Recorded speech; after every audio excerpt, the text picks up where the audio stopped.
think most Afrikaners will know Potch was the first settlement north of the Vaal River. When the trekkers came, the Voortrekkers, it was the first place where they settled down, although not exactly where the town is now, a bit up our old town. They settled down there and they started building.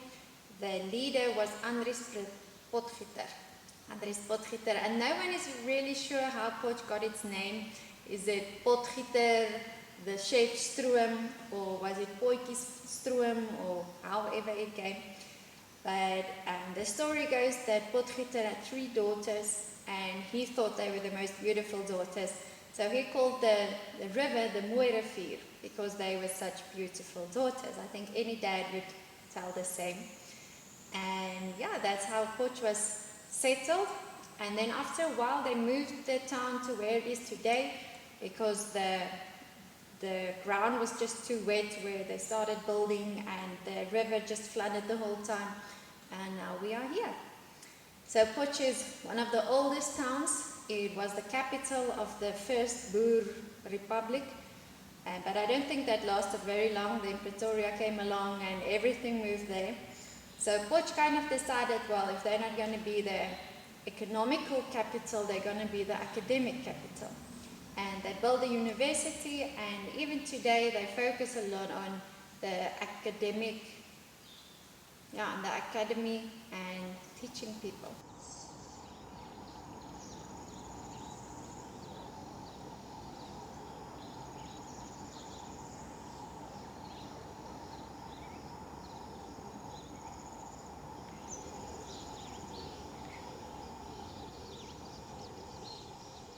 In Potchefstroom, the Dutch Reformed Church, it is the Gereformeerde Kerk, and we speak in short the GKSA.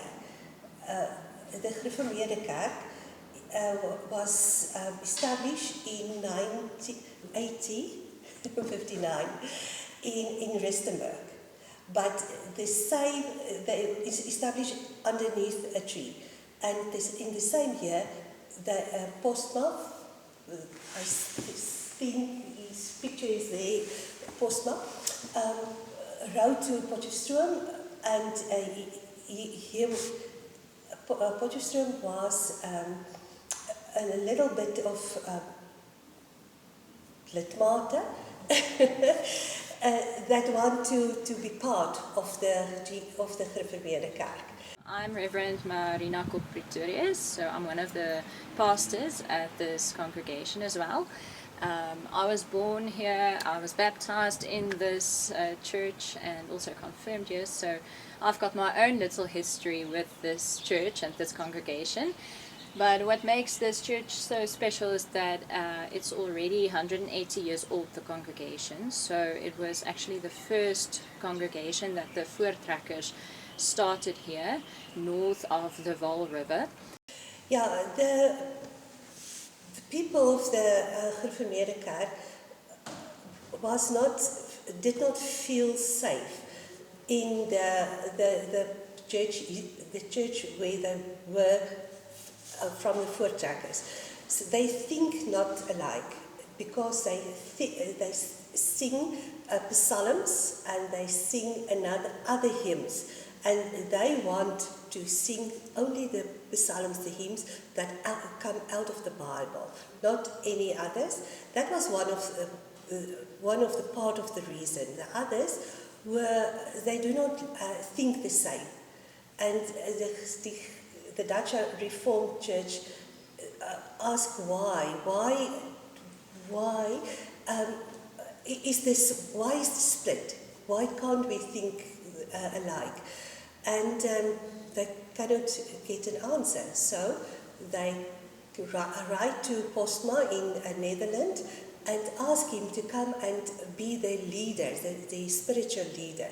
And when he came to South Africa, they talked to him, and Postma and another preacher, there was some problems.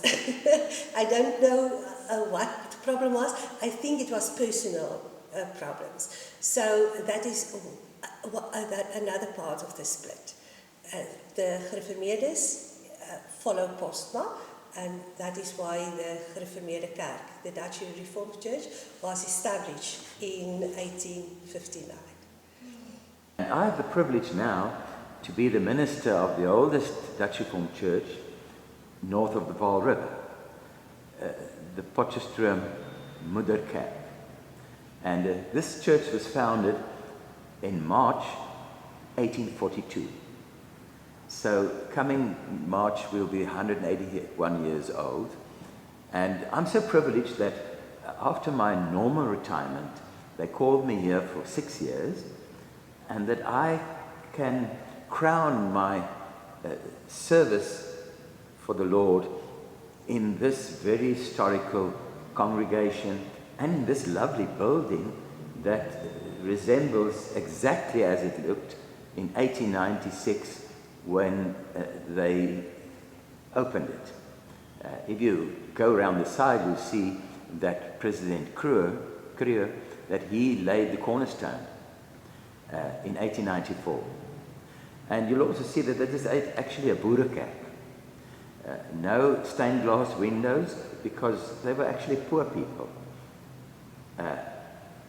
But they started off, they had the church at another venue, and then during the split between the Hervormde Kerk and the Nederduits Hervormde of Gereformeerde Kerk in 1892, after they united in 1885, the Hervormde Kerk retained the building in the center of town, and President Kruger, he gave a lot of land right here to this congregation that has been quite a good source for this congregation to carry on for 180 years. Yeah, this is really a beautiful church. This is the oldest church, Afrikaans church, north of the Vaal River. When the Voortrekkers came here, they started this church here. And years after that, all the other denominations went out of this church. Now it's beautiful. It's burned off in 2008. Within just more than an hour, it burned totally down, except for the walls and that room at that site. That's all. And then they eventually rebuilt this thing again. Funny enough, we were really surprised to see that the ANC, the municipality, the ANC, gave the church 100,000 rand to help building this property up, which we really appreciate. You know, this is a very good thing. I think it's very nice. Cost, I think, plus minus 8 million rand to rebuild it as it is. The pulpit has been built by a man in the Free State and come and fitted here. Another guy from the Free State went to England, bought the piano there at the back. It came out of that English cathedrals.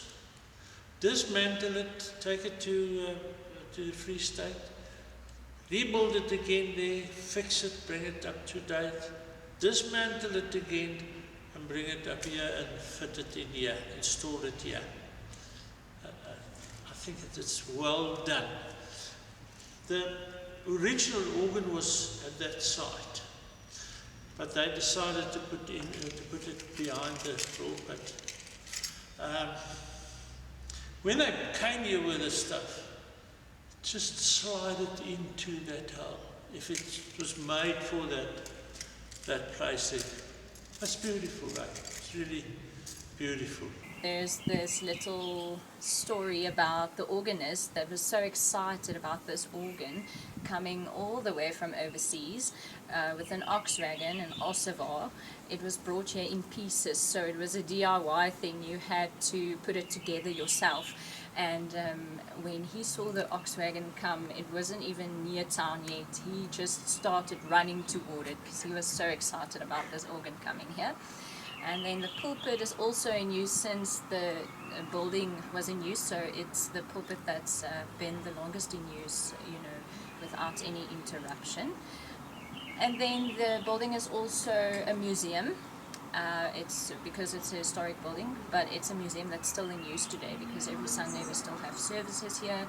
We're still very much a lively congregation, being in the inner city of Potchefstroom, so that's also something special for us. And then everything around this building and around the church also has a history of its own. The bell that we're sitting under was actually also imported from England in the year, I think, 1914, 1916, around there, so also very much a historic church bell. I can't believe I can be in the footsteps of people like Dominee Gerrit Worst. He was a patriot. A patriot.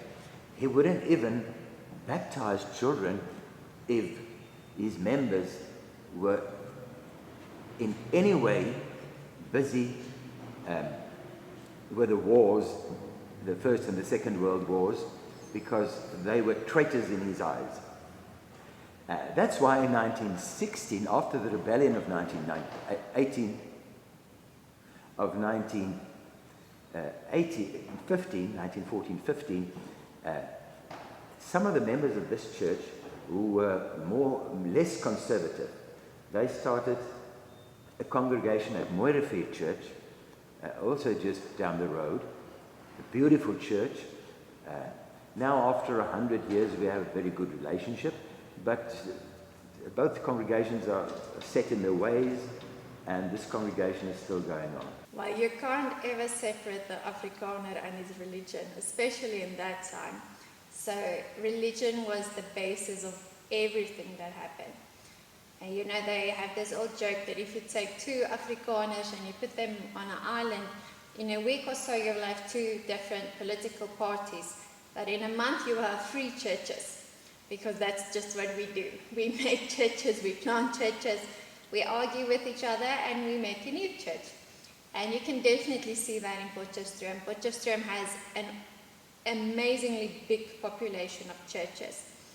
And of course there's the 3 sister churches, but there are hundreds of independent churches, and I think per capita Port probably has of the most churches in the whole country. So definitely you can see the way the town developed with the Moedergemeente, the oldest one. When there was a political disagreement, they started Mooi River Church, the bigger one, and that kind of continued all over Potch. Do you know the cookie, the hartsogie, with the jam and the coconut on top? Actually, there's 2 cookies, the hartsogie and the Jan Smuts cookie, and they are exactly the same cookie. And that came out of that time of the history where the ladies at church, you know, they didn't have as much say as the men did, so the men made the big official split. And the ladies had to bake the cookies for the church bazaar. And the only way they could have a say is the one group said this cookie was named the Herzog cookie, in honor of Sir Herzog. And the other ladies said, no way, we want to make the same cookie, but we are not going to call them the Herzogie. So they called it the Jan Smuts cookie. And even today you can get the same recipe with the 2 names in different recipe books. And that's why, the same time that the church is split, that same time the cookie split as well. Well, most of those splits were very for practical reasons, more than theological reasons. The first came when the Voortrekkers came from the Cape, and the ministers didn't want to go with them, because the ministers were employed by the British, so the salaries were paid by the British. So for them to come with them, they would cut off everything and have no source of income. They weren't farmers, so they didn't know how to do that stuff. So the ministers didn't want to come with. And the people who came, the Voortrekkers, they wanted the religious leaders. So they got someone from the Netherlands, van der Hof, And he came and he didn't go through the Cape Church, he just came independently. And that is where the split between the Dutch Reformed and the Hervormers. I don't know what the Hervormers is in English. But that's where that split came in. Then after a long time, about the time with the Great Flu, came the second split. And also it was a very practical thing, it was not a theological split. The one half of the church said, with this Great Flu, you can remember with COVID, everyone was so paranoid about getting sick. They didn't want to share the big cup with the Lord's Supper anymore. They said, I don't know if that guy has the flu, it's killing millions of people, it's contagious. And the one part said, so let's get small glasses and then we're all safe. And the other part said, but no, in the Bible says we have to share the cup. And they felt so strongly about that, that the church split again. I think the split between the three churches and the two congregations here in Potchefstroom, I think we must go back to the 19th century to understand that. Nowadays we'll think, how stupid to just split up. But in the 19th century, and all three, the sister churches, are Reformed churches. And we all have very strong affiliations with the church in the Netherlands. And in those days in the Netherlands, there were many splits because they wanted to be theologically 100% correct. So if they differed about anything, they would start a new church. So today, as we look back, it sounds, oh, why would they do that? Because of the influence of the British on the Dutch Reformed Church. I think the NG Kerk in Transvaal, they went away because they didn't want these affiliations with the British, the colonists. And because of the theology that came with the Scottish ministers that the British government imported, the theology was kind of changed because these Scottish ministers, and it's not his fault, but one of them are the very famous Andrew Murray and his sons, who up to today have really pivotal places in our church life. And then we began to sing more evangelical songs, also in the Netherlands. It actually started in the Netherlands. So we didn't only sing songs when the Great Trek took place. But those days there weren't communication like today. So I think the people on the outskirts of the British colony, near the Orange River and around there, Burgersdorp and that place, they weren't so involved in the changing by the times. So I think the Gereformeerde Kerk, I think they were the shock when they came to the Transvaal with the others who were more acquainted with the theology of the Cape. And let's tell one another, there was a drive for liberal theology in the Cape Synod. They saw English and Dutch as the language that is in the past. They form new communities in the Afrikaans community, and they want to speak the language, and they want to read the language, and they want to learn their children in this new language. So I think that is why.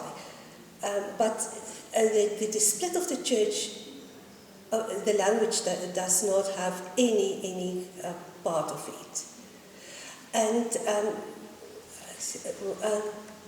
the Dutch Reformed Church, the Gereformeerde Kerk, the people that think the same is very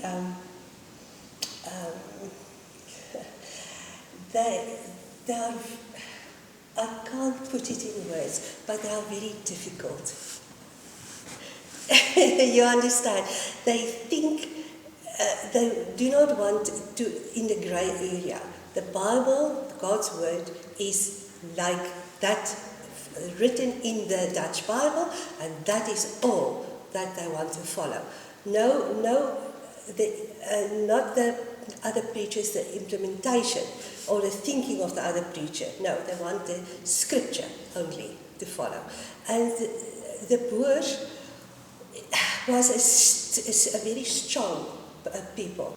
The Afrikaner nationalism started basically after the Boer War, because they really struggled and it was such a terrible thing.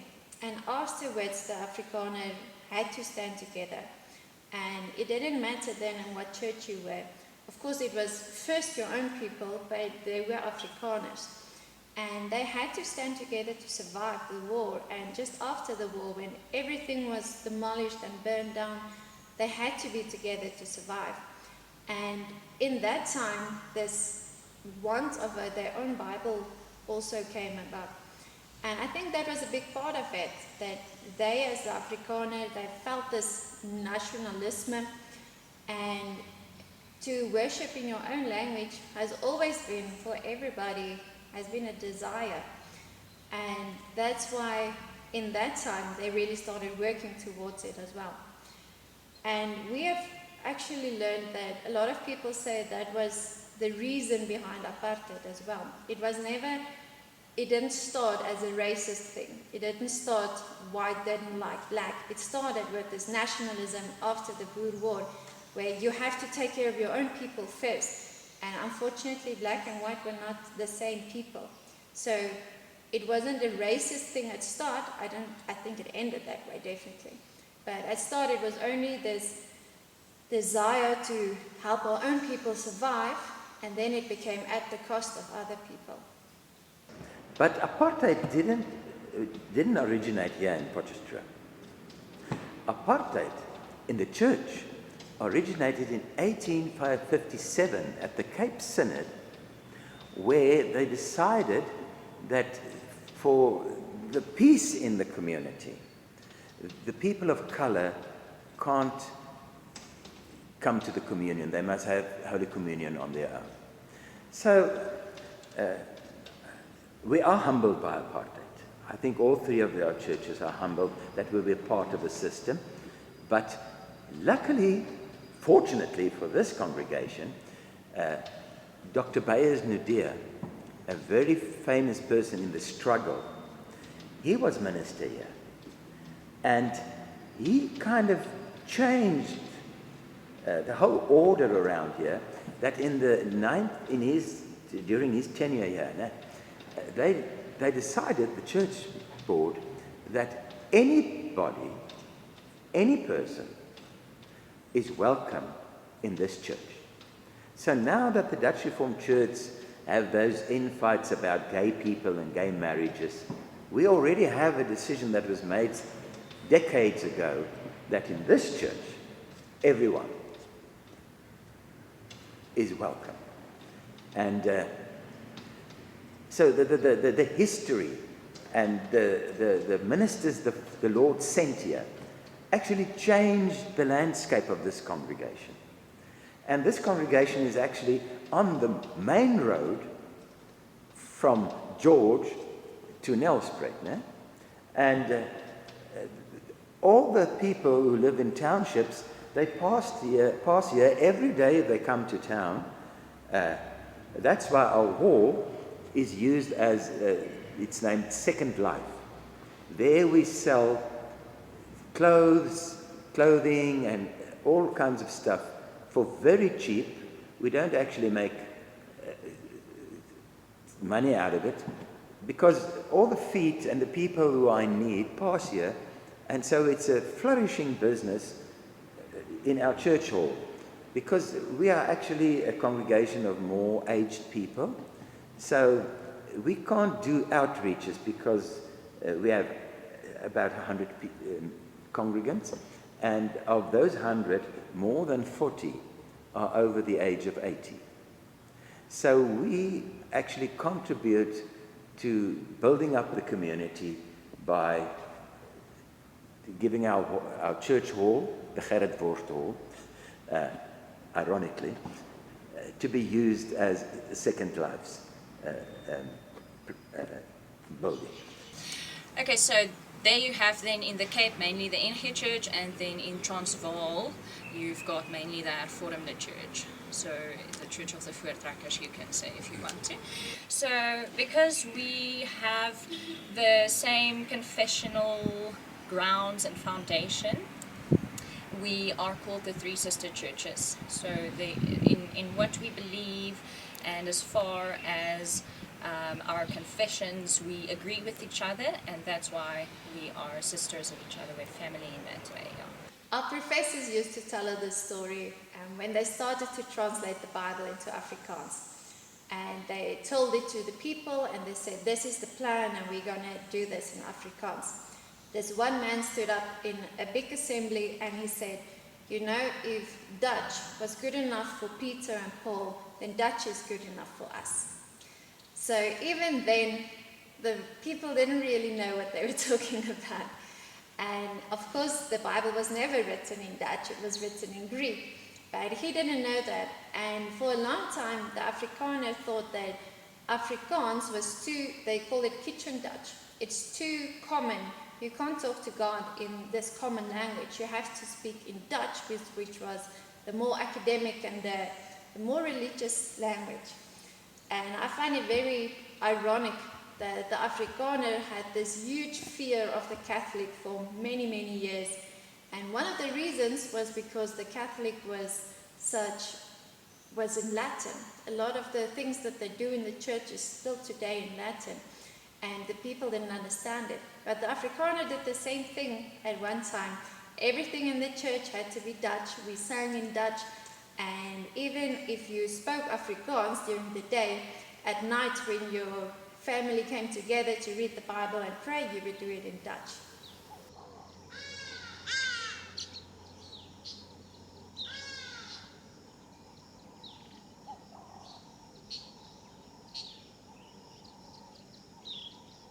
Tertius is a very beloved person in Potchefstroom. Everybody knows where his house is and a bit about his family. And he studied at the Vrije University in Amsterdam, and I actually studied there as well for a time, although I believe it's totally a different university than the one he was at.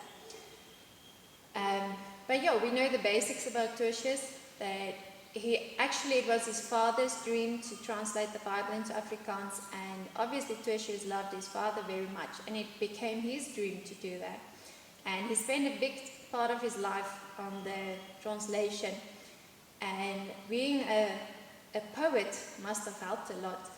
And they say that he really struggled with like Psalms to translate it, because it's almost impossible to translate a poem.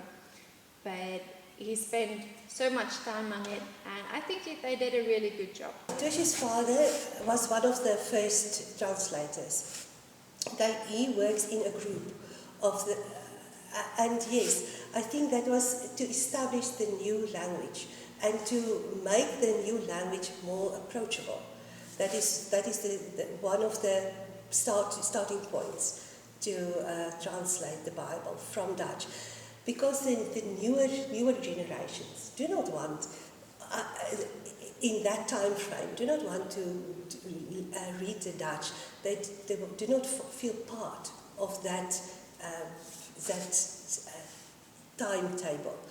So that is one of the reasons that they was busy translating. Oh, at my funeral, they'll only sing Tertius songs. Oh, he's my hero.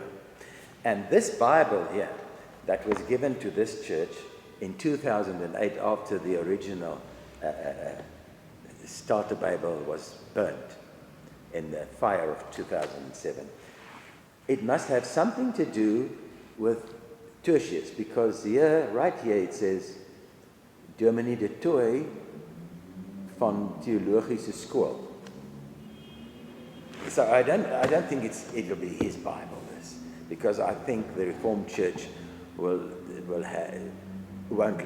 part with it. But yeah, I love Tertius's theology, Tertius had that wonderful talent that he could actually put his theological thoughts in his arrangements of the Psalms. And that's why I love them. I love the Psalms. But I don't think Tertius had much to do with this church. Tertius was a stern gereformeerde, and he was at the theological school there on the boat. And I think the Reformed Church can tell you much more about Tertius. But Tertius is he's in the Hall of Fame in my house. Not a very known fact is that Tertius' sister wrote a book in Afrikaans just before that. She published a book, if I'm correct, in 1927 about feminism. She was a very feminist person. But by the time she published it, Afrikaans was not a very published language. So her book kind of came and it went unnoticed for a big part. And only 6 years after that, the Afrikaans Bible came out. And it definitely opened the doors to publish in Afrikaans. Afrikaans wasn't seen as an academic language at that time. It was only a spoken language. And to have the Bible in that language, it definitely gave some status to Afrikaans. I regularly use his poetry in sermons and at events, because he just knew the heart of the Afrikaans Christian, and he had the talent to put it into poetry that it'll stand the test of time. I truly believe that. And I so wish that I could have met him, but I was born too late. Tertius lived with his father. He was every moment with his father, and the spirit that he saw was in his father. He wants to go and to do the same, and he followed in his father's footsteps. The history is not very clear, but he was one of the initiate, the translation of the Bible, and he was the one that contacted the other churches and said, this is a leemte,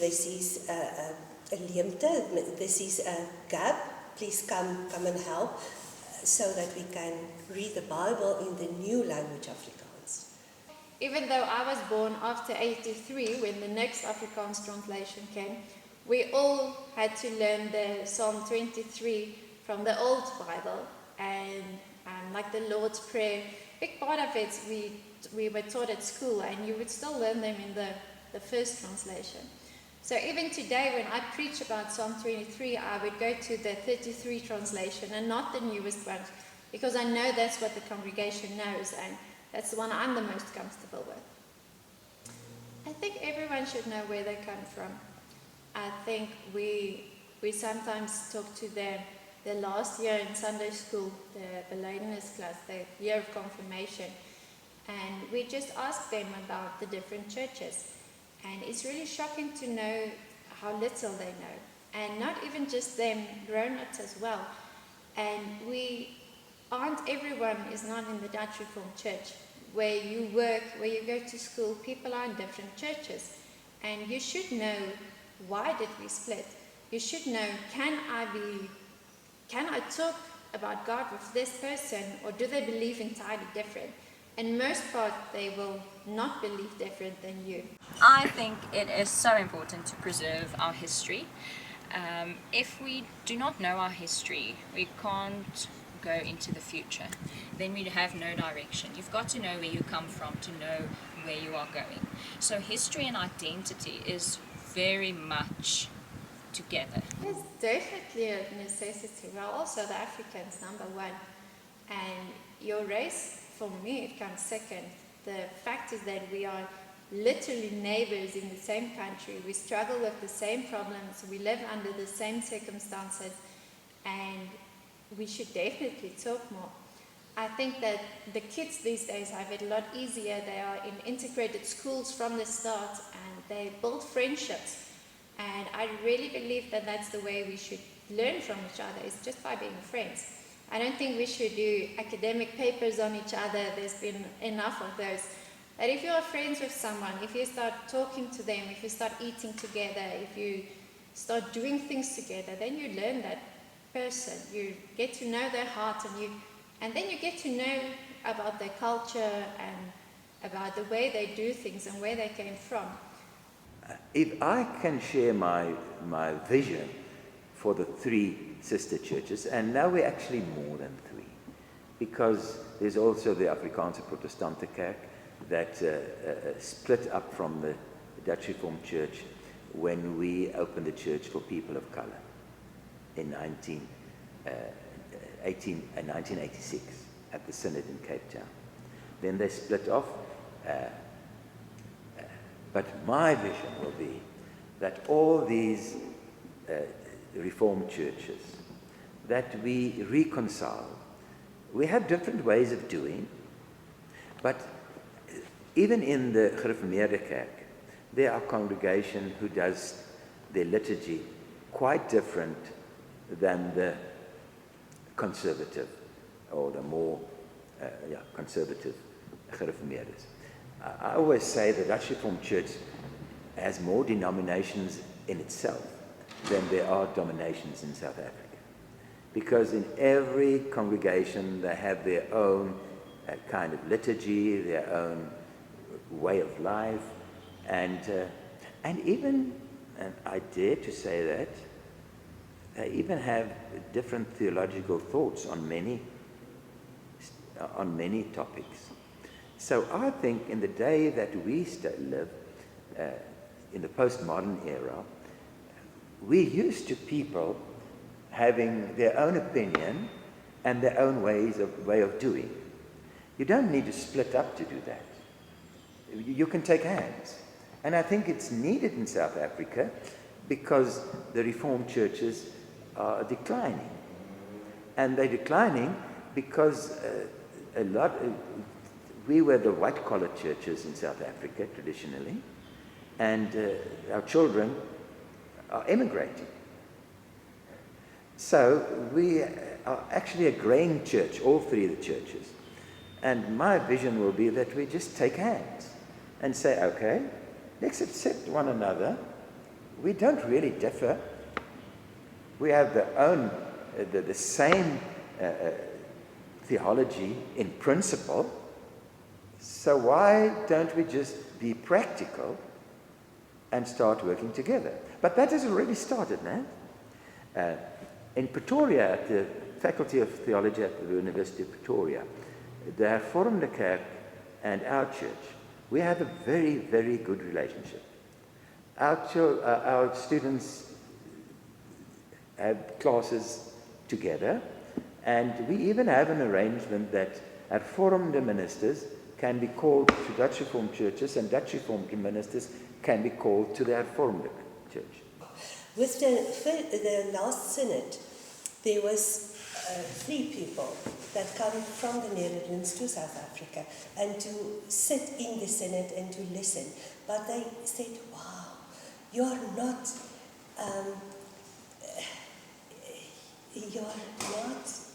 like to think like our people in the Netherlands, because they are not only men in the church as deacons, and that is another another problem. But Tertius was one of the persons that said, why? Ladies and men, we are the same underneath God.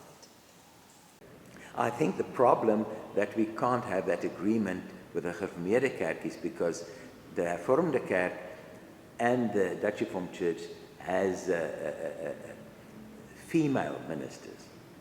And the Reformed Church says it's not biblical. They have no female ministers. So they can't say we can be called across the lines, because what will they do with this Dutch Reformed Church and this Hervormde Kerk who has female ministers. And my take on female ministry, that females are ministers, is that the Lord opened another door for us to put another touch onto ministry. And they're doing well. At some places they are discriminated against them. But we're a conservative community. Afrikaners are conservative. That doesn't say they're not progressive. We like new ideas, and we started ESCOM, we started a lot of stuff in this country, but right in here, and I think it has to do with our Calvinism, because all three churches, we embrace Calvin, the church father Calvin. And I think Calvinism says in your church life, you must be kind of not conservative, but change must take a long time. So I don't think we'll turn the boat in my life. But my daughter's a minister, and I think some of her friends that were even at school with her, the one is now, he was an Hervormer, he's a minister in the Dutch Reformed Church, in a very, very fine congregation. And the other way around. So if I could call on our three churches, then I'll say, let's start to, I don't think reconciliation is the right word, because we're not actually enemies.